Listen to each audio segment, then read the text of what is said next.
Why is it so hard to find reliable answers to parenting questions? How is it in 2022, parents still search on Google for answers from strangers? Well, now there's a better way. Introducing the Good Inside membership, an expert-guided, community-powered platform redefining modern parenting. In our library, you'll find hundreds of bite-sized videos, articles, scripts, and workshops tackling the trickiest parenting topics. And it doesn't stop here. We've created a private community guided by me, Dr. Becky, and coaches trained in the Good Inside parenting method. Here you can ask questions, connect with other parents, or attend a live event on a topic that matters to you. This is the parenting handbook that doesn't exist. This is parenting advice at your fingertips, where you need it, when you need it the most. This is Good Inside membership. Hi, I'm Dr. Becky, and this is Good Inside. I'm a clinical psychologist and mom of 3 on a mission to rethink the way we raise our children. I love translating deep thoughts about parenting into practical, actionable strategies that you can use in your home right away. One of my core beliefs is that we are all doing the best we can with the resources we have available to us in that moment. So even as we struggle, and even as we are having a hard time on the outside, we remain good inside.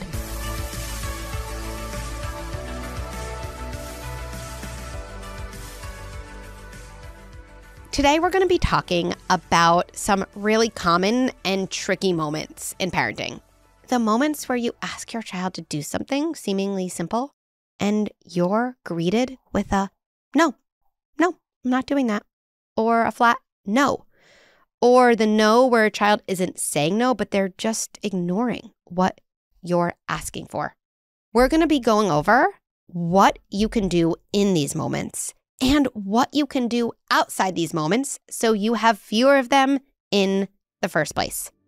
With all that in mind, let's jump in.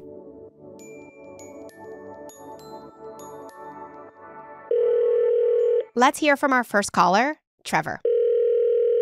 Hi, Dr. Becky. My name is Trevor, and I live in Southern California, Orange County, and I have 2 children, Patrick, age 2.5, and Maisie, about 10 months. My question is about my 2.5-year-old son, Patrick. He loves to say no to everything. You know, Patrick, let's put on your socks. No, put on socks. Patrick, it's time to eat lunch. No, eat lunch. It's no to everything, even things that he wants to do. And my wife and I have made a concerted effort to always give him choices. Like, Patrick, do you want to read on the couch or do you want to read on the floor? You know, do you want to eat at the big table or do you want to eat at the little table? You know, a choice for everything. But it's just constantly no. And even though we get to the day okay, hearing no for so many things is just a huge drain and is very exhausting sometimes. So I'm just wondering how to approach this and especially how, you know, to get better at it for the next child as she gets older as well. I'd really appreciate some advice. Hi, Trevor. First of all, thank you so much for calling in. I have so many memories, so many that are exactly like yours. I am asking my child to do a very, very basic thing, and the intensity and the frequency of the no that comes back to me, it can be so frustrating. And I know every single listener has experiences that resonate as well. So let's do what we kind of love to do here. Let's understand what's going on, and then let's translate that understanding into a couple very actionable, practical strategies. So what's going on here?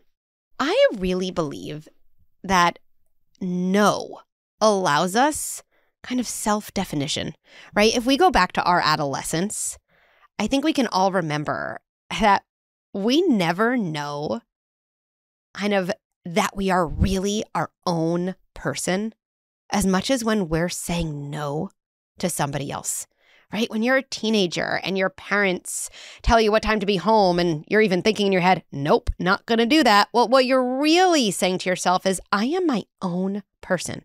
I have my own identity. And saying no, it's a simple word, 2 letters. It accomplishes in a lot of ways that identity formation for adolescence.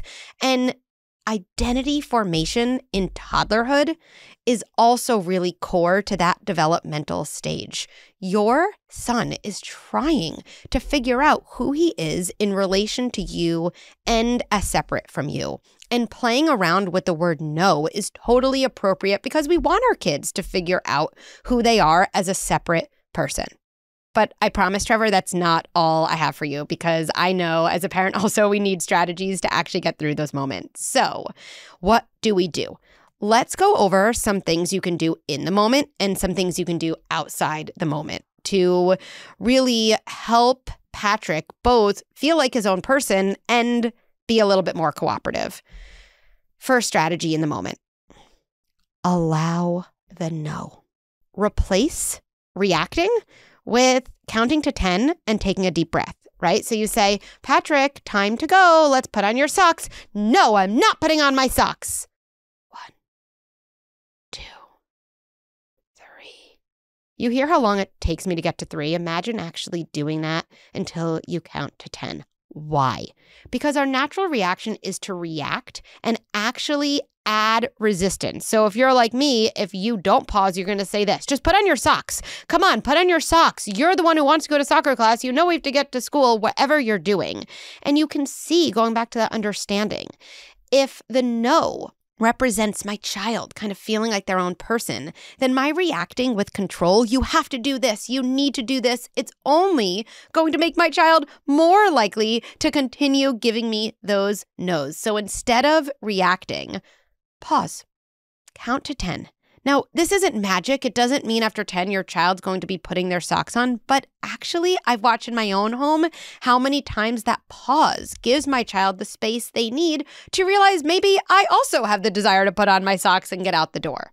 Okay, second, you've said this kind of 10 to yourself. You've taken a deep breath. Your child's still resisting. Then what? Here's something I like to say to my kids, especially when they were younger, around this kind of identity formation need.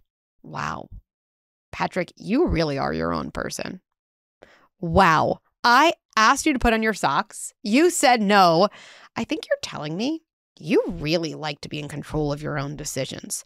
What am I doing here? I'm actually naming the need, the kind of goal under the no. You really are your own person. Wow, you really are a big kid. Wow, you really know what you want.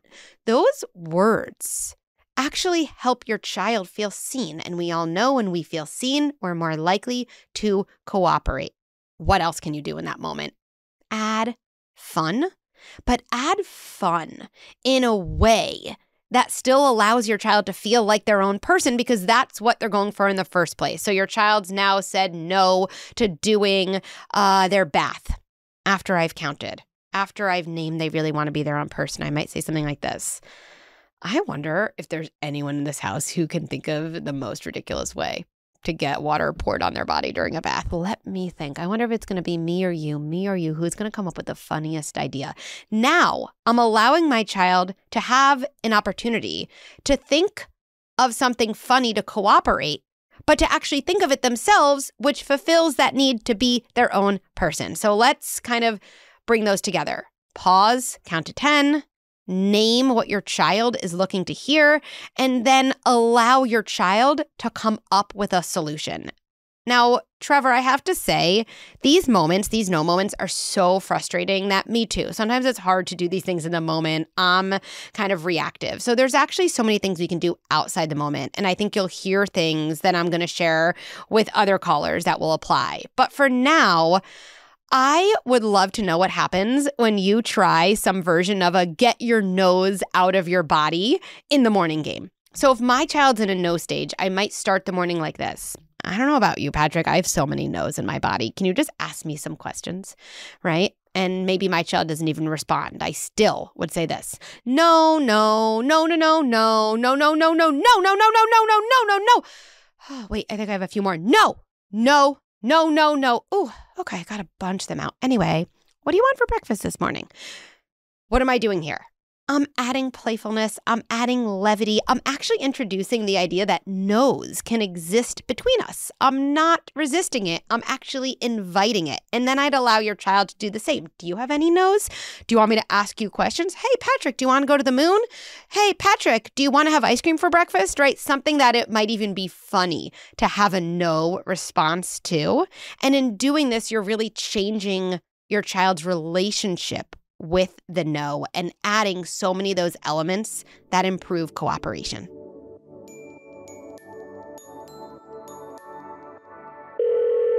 And now our next caller, Andrea. Hi, my name is Andrea. I'm from Denver, Colorado, and I have one son who is almost 5 years old. So my question is, what can I do better in situations where he just feels like saying no? And he just tells me he just feels like saying no. Like, this morning, we need to get ready for school, and I need to leave for work, and everything is no. Even I say, okay, pick a shirt. I give him 3 choices. You can pick one of these shirts. Nothing. Okay, I'll pick one for you. And then he rips it off. So that's a struggle. And then we move to the shoes. Same thing. Pick which shoes you want to wear. And he says nothing. And then it's, he just, puts the pause button on and sits on the couch and doesn't move. I try talking it out with him and nothing. He is a big feeling kid. So pushing him too hard, or being rushed, makes him react, I know. So I try really hard to be calm and not put that pressure on him, but sometimes he just puts the brakes on and everything is nothing and no. So I never know what the best choice is in that scenario, and it's probably one of my biggest triggers, and I don't usually handle it well, and I end up putting his shirt and shoes on for him, which is enabling and all those things. So I'm looking for a better way to handle that. Hi, Andrea.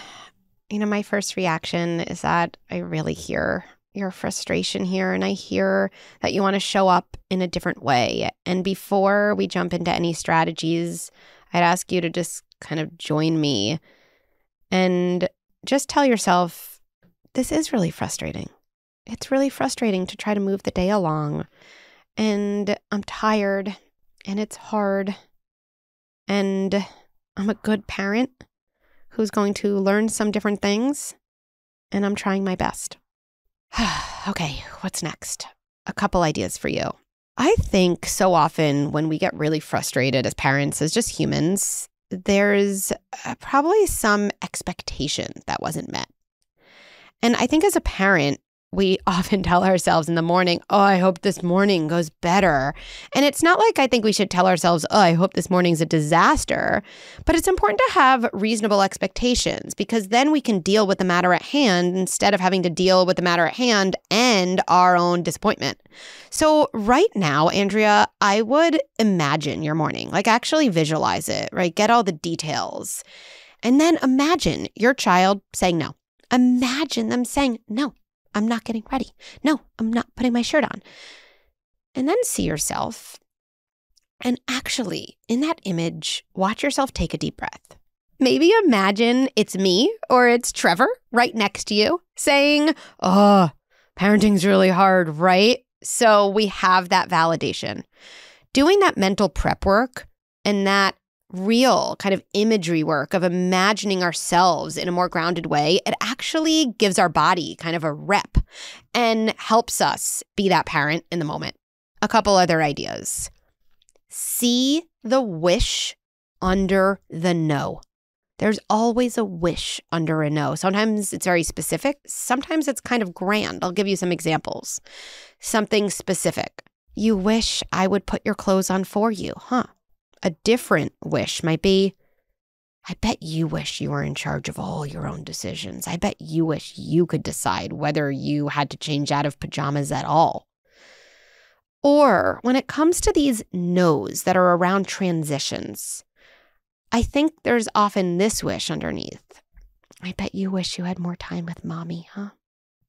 I bet you wish sometimes you could stay with mommy all day. Or do you ever wish you could go to school and learn and be with your friends and be with me all day? Do you ever wish you could do all of that? Naming a wish under a no really helps a child feel seen, and it helps a child understand their own behavior. And this always leads to increased cooperation. What else? Well, Andrea, when all else fails, I'll be honest, this is my go-to line, and I'll model it and then explain why I love it so much. There's something about blank that doesn't feel good to you. I believe you. There's something about putting on a shirt right now that doesn't feel good to you, huh? I believe you.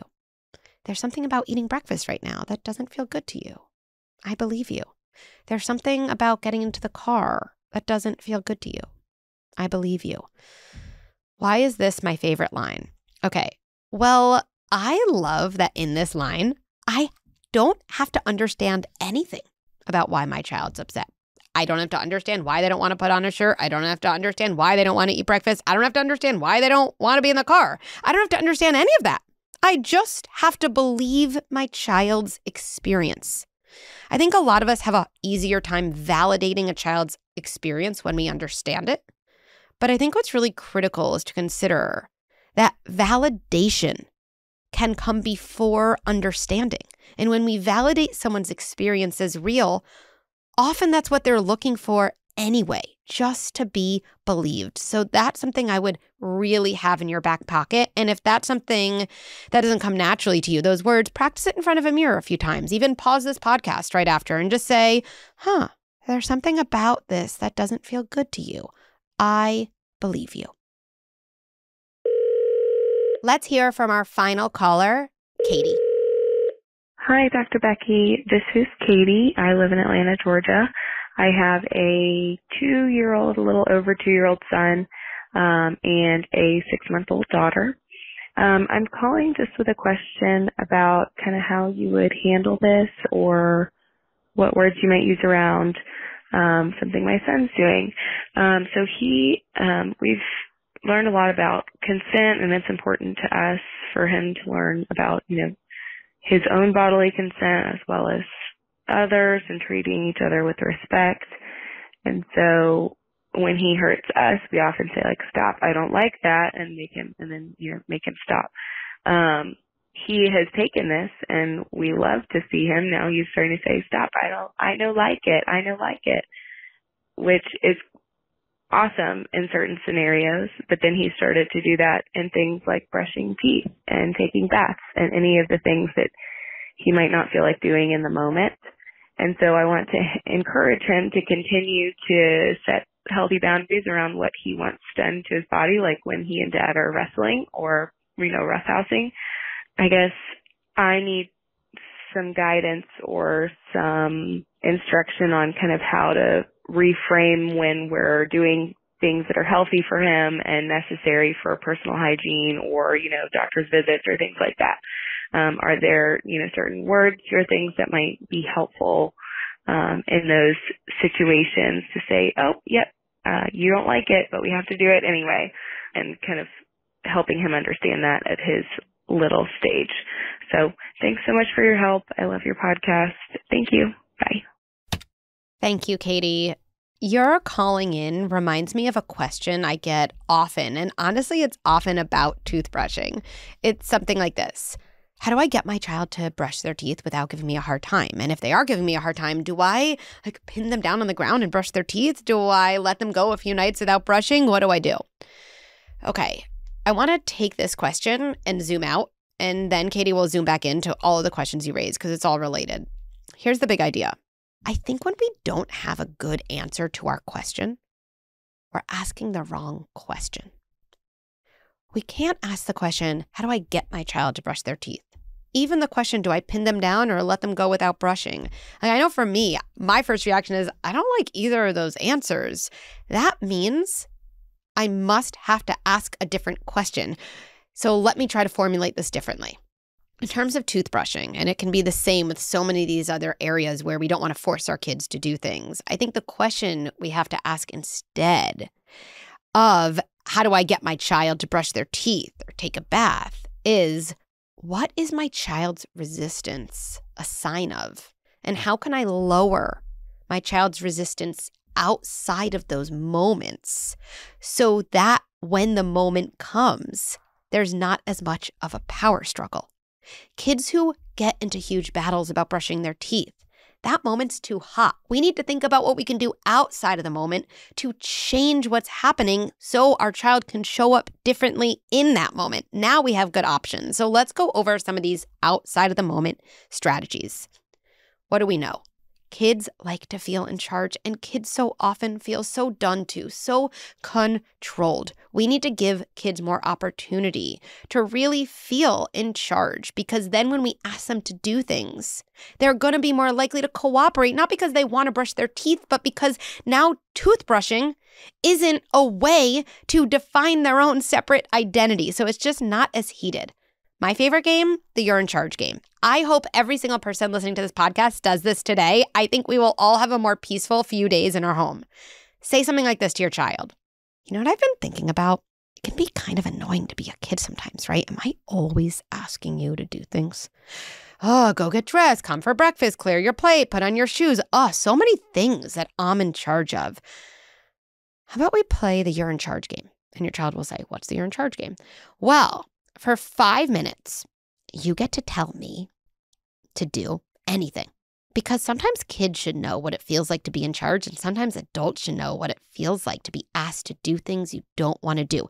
A couple of rules. You can't involve food, and you can't ask me to buy anything, and you can't ask me to do anything that's going to be dangerous. But anything else is fair game.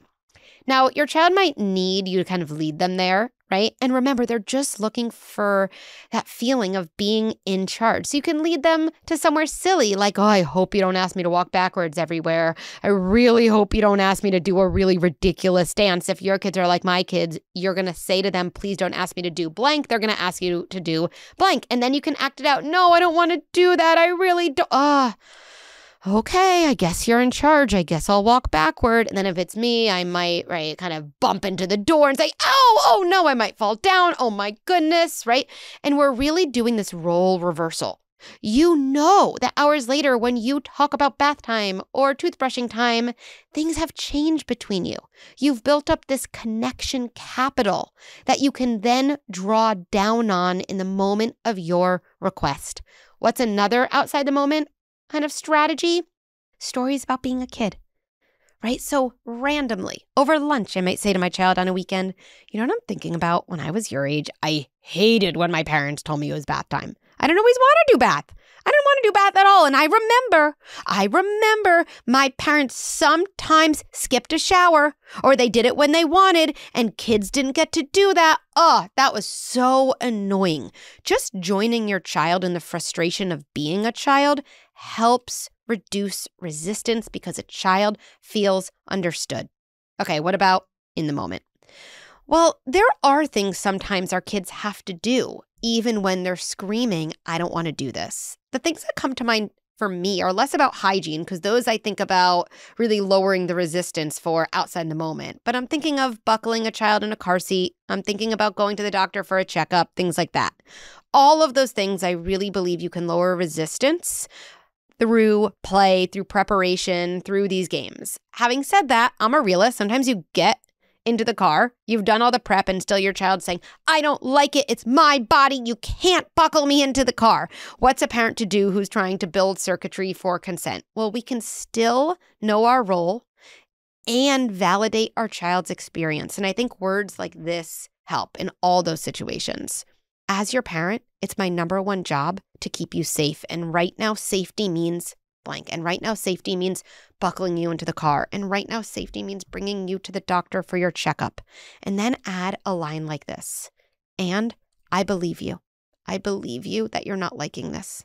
You know your body best, and only you know what feels good and what doesn't. And then I might add something like this. I really want to work with you. So next time we have to buckle into the car, next time we have to go to the doctors, it won't feel so bad. Right now, I'm doing this because it's a way of keeping you safe. I want to emphasize, We want to reduce those moments. I also want all parents to know that even when you do say you have to buckle your child into the car, you can reinforce the fact that your child knows their body best by just saying, I believe you, you don't like this. I know this doesn't feel good. Or maybe if you can get a little bit ahead of it, I know you, me, we don't want you to get into the car and have to buckle while you're screaming. Is there anything you can think of? To make it a little more enjoyable? Is there anything we can think of to make it a little bit more fun? So Katie, let me kind of bring a little bit of that together. So many of the things that are going to end up helping your son are going to be the things you do outside the moment. So then when these moments come, they won't be as heated. If there's something you feel like you have to do where safety is a concern, you have to buckle them into the car seat or you have to pick them up because they're running near an active street with driving cars, act and name your leadership role, and also name that you see your child's distress and that you believe it.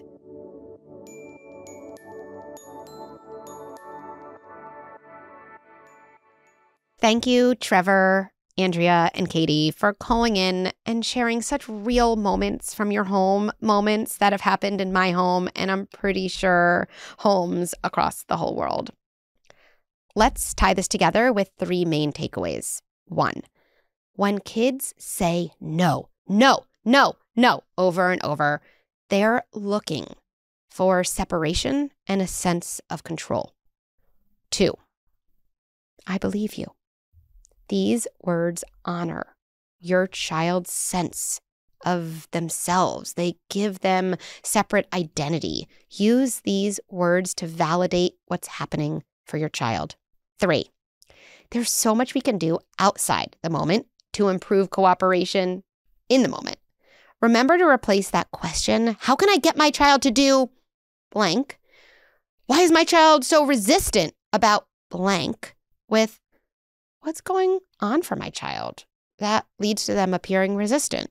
How can I work on this outside the moment so when the heated moment comes, my child has built the connection and skills they need? If this episode resonated with you, let's take it one step further together. Check out my listening workshop. It's available at goodinside.com and will give you all the strategies and scripts you need to turn power struggles into moments of cooperation. Thanks for listening to Good Inside.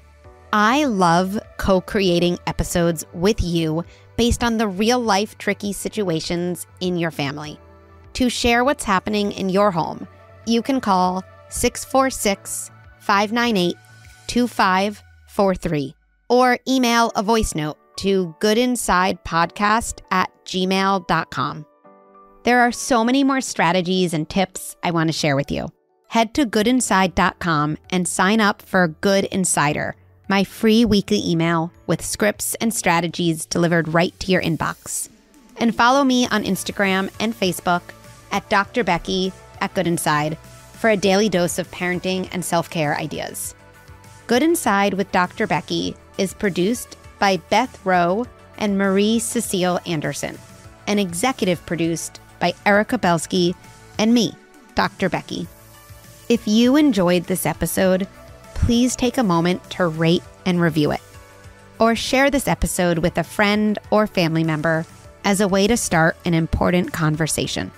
Let's end by placing our hands on our hearts and reminding ourselves, even as I struggle, and even as I have a hard time on the outside, I remain good inside.